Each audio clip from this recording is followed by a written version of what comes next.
guys, bit of an update.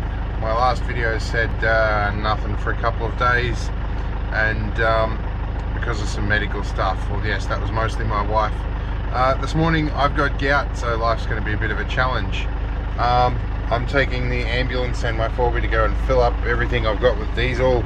My local service station tells me that the prices are going to go up fairly soon. So we're going to check out different fuel levels, see where our tanks are at. My apprentice wants to come for a drive. You going to say hello, apprentice? It's an early morning. All right. So yeah, we'll catch up with you again soon. Well, luckily we got here before the price went up. We're doing well.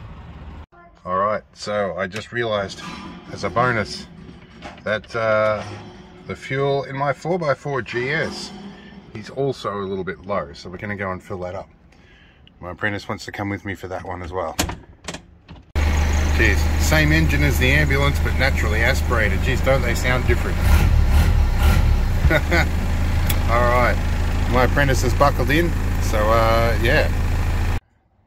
All right, so we just spent 130 bucks on diesel. We filled up 3 tanks.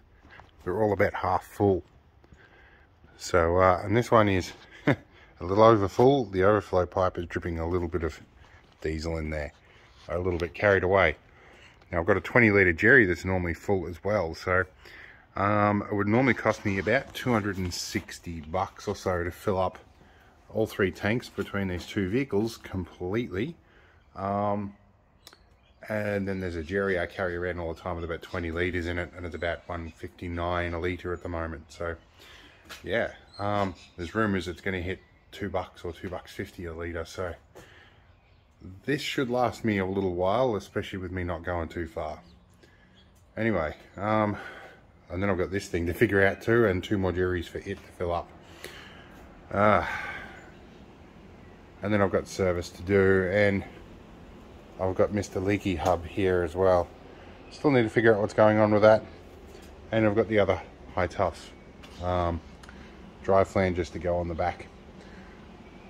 So many things to do, and a really sore toe. So best thing for gout, I got my first gout when I worked on the fire tower, and I learnt that I've got to stay off it, take anti-inflammatories and drink lots of water, and pee every 5 minutes.